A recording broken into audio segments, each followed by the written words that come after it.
Good morning, TFE. Welcome back to the channel, Captain Chad Gabbs. We're here at my 5-acre property here in Southern California. A lovely young dog trainer reached out to me after they saw the first video I posted with Mac, expressing some extreme interest in this case, particularly because this is a fear case. And a lot of dog trainers out there look around at a bunch of other people's content. And, it's kind of hard to pick out what to think and what to believe. And when somebody latches on to another dog trainer and they respect what they do and things like this, it's oftentimes that they'll reach out and be like, hey, what's the secret, what do you do, and like all this stuff. And this was an opportunity for me where I could have easily come out with like a digital product and sold it. I could have made some money on this pretty easily and withheld the information and only made it accessible in that way. But that's not what we're going to do.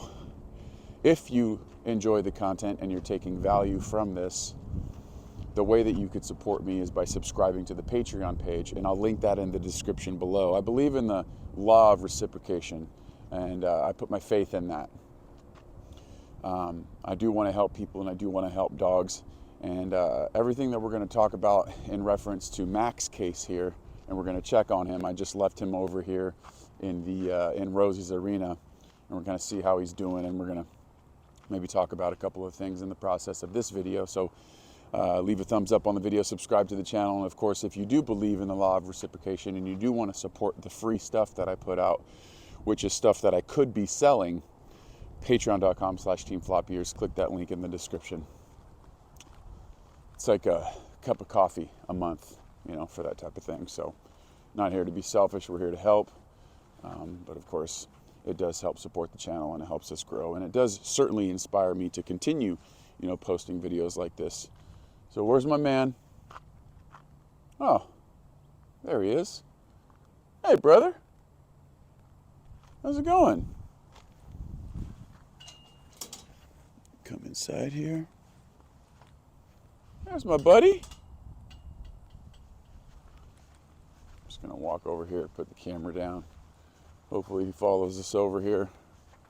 He might not follow over here, so I might have to actually go help him out and grab that leash. The reason I have him dragging the leash is because I don't want to put any additional pressure on him by like putting my hands around his head and neck. I have yet to even pet the guy. This is day 3, in case you guys didn't know this. If you didn't watch my previous video from yesterday, you could just see, the kid is not in a very good space. And, one thing that I point out, one thing that I personally immediately identify is this isn't normal. This is a fucking playground for dogs. 5 acres, 2 different fucking arenas, like a normal dog will come here and just go nuts and be enjoying the shit out of themselves, right? A dog that come here and is just shut down like this is not a normal thing. It's not a normal thing. And, you could pin it on 2 different things, okay? The first thing, you have a genetically unsound dog. That's a possibility. And so this is why we don't, like over here, we don't just pin things on owners the way that other dog trainers do, okay? That happens a lot. Dog owners that aren't really at fault for a lot of things get blamed for that sort of thing quite a bit, okay? But with that said, this could very well be a case of mismanagement, right? Inexperience. Dog hasn't seen anything. Dog hasn't been anywhere. Dog is just unsocialized. Now, the first time I left home, that was an unsocialized kid. I never lived on my own in another state.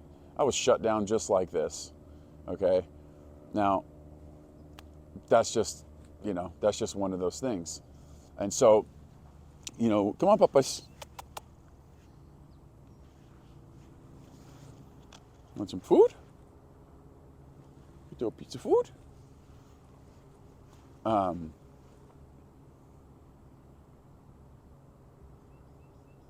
Thinking about it. He's actually really food motivated, but when you're stressed out and shit like that might dissipate a little bit. May not be all, the motivation to eat may not be all there. He was taking food last night from me. But I do want to get it moving. I want to get it moving. Come on, Papacito. Hey. Good boy. Come on, Papacito. That's a guy. Come on. Try to change directions. Come on, Papacito. That's a guy. Come on. Give him a little bit of pressure. Come on. That's a guy. Come on. Yeah, it's a boy. A little bit of leash pressure to kind of help him along the way there. Got him going, didn't it? That's a boy. Come on. That's a boy. All right, put the camera down here. It's a baby. Oh, yeah. And so a lot of young dog trainers are curious as to what my process is. And if you're asking me what my process is, everything is tied into, relationship status. What can I do to expedite him and I's relationship, and what am I not going to do to make that worse? And I think, as a whole, a lot of people really underestimate the value of time, patience, and acclimation.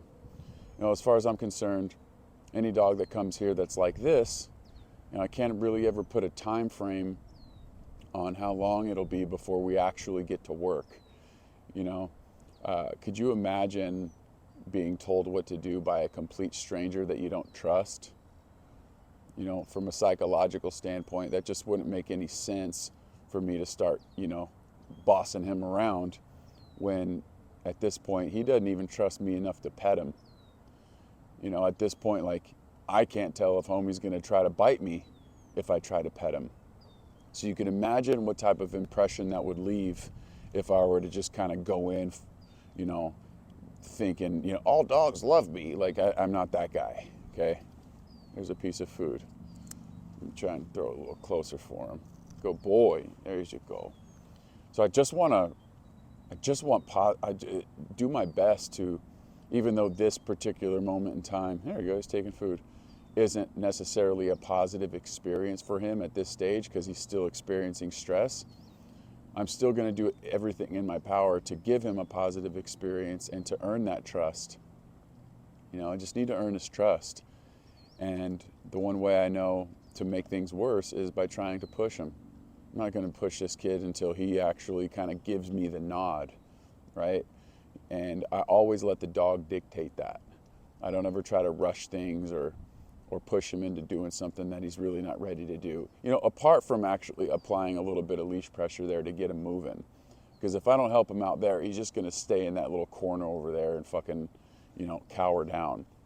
So I think that's one context where applying a little bit of pressure early may be a benefactor. Now, I do want to make this disclaimer. Not all dogs are created equally, and some situations are just much different. That could have been a situation where putting leash pressure on the kid could create that much conflict that he would respond a lot differently. So that's why, in my videos, I'm never going to tell you guys, this is exactly how you should do it. I could only hope that, you could take, the things I'm saying and the things I'm doing with a grain of salt. And you could apply it to your cases, but at the same time, there's a lot of instinct. There's a lot of instinct involved in this game, and if you don't have good instincts, that's a scenario where you could get your ass lit. You could get your ass lit up, and you're like, well, why are you gonna get lit up? Like, oh, good pee-pee boy, good man, that's a good sign. Just the instinct of it is going to keep you from getting bit. You got bad instinct. You try to pet a dog who's not ready to be pet, or you try to do some shit the dog's not ready for. That's a situation where a dog might resort to fight. You got fight, flight, avoid, submit. So far, he's been doing a whole lot of flight. Okay, and I don't really want to get into anything until, the kid's let his hair down and he's starting to feel. He's got his wits about him and he's feeling good. And so this is day 3, and the fact that he's if he'll take this little piece of food. You hungry, Papas? Good boy. If you take this little piece of food from my hand, like he just did, that's such a massive win. That's such a massive win. And I think there's value in understanding, a massive victory when, 9 out of 10 dogs, why is that a big deal? Most of the time it's not a big deal, but with this kid, it's certainly a big deal. And just like I sort of spoke about yesterday in my video, it's like, good boy. That's a good man eating food. The value in going through this is growing pains. A lot of time I don't like to show this type of stuff because nobody likes to see a dog in distress. Nobody likes to see that. And some people at home might be thinking, why would this woman send this man her dog when he is in such an uncomfortable space? Well, there's no growth without discomfort. Why wouldn't she? That would be my question. And I have to tip my cap to her because this is obviously unsettling for her to know that this is where he is. But at the same time, understanding that this is not how it should be and that going through that discomfort is going to get us to the other side is what's needed. It's what's needed. What good has running away from our problems ever done in our lives? It's never done any good. Just a big old Band-Aid. And guys, you know what happens to a Band-Aid after a while? It just falls right off and you go right back to having the same fucking issue, right? No, we have to go through this discomfort. And I'm sort of documenting this to kind of show you because I've been through this so many times. Some instances, because of the genetically unsound dog, we didn't get as far as I would have liked to have gotten. And at that point, we're just dealing with what we got. But in many other instances, dogs will flourish. They will come out of their little cocoon and they will start spreading their wings and flying like a happy little butterfly. And that, my friends, is what we're after in this case. Sit, down, stay, great. That's awesome. But what we want out of this is for the dog to come out in an environment of which he started out shut down, completely frozen and crippled by fear, to a dog that is happy-go-lucky, playing fetch, just be a dog. That's what I want. If I can achieve that, boy, I tell you what, this whole thing would have been worth it tenfold. And that's it. And so there's really not a whole lot more left to talk about. That's my plan. This is what we're doing. And we're going to continue doing this every single day until he gets his wits about him. And then he's ready to start working in a more formal context. The sit, the down, the stay, the reinforcements, the exposure. This is where we set the foundation.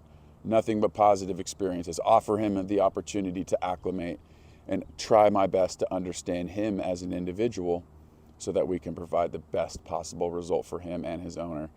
I'm Captain Chad. This is TFE TV. Again, if you appreciate the content, the conversation, and the things that I put out for free, patreon.com/teamfloppyears. It's all taxed.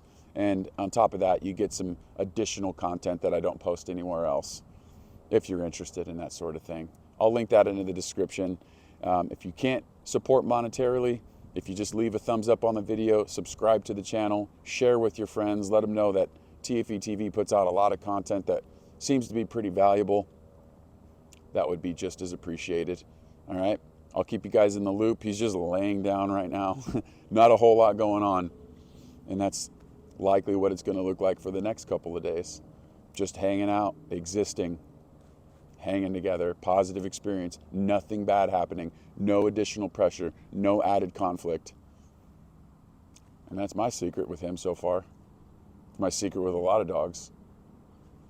Hope you guys enjoyed the video. We'll see you in the next one. Good boy.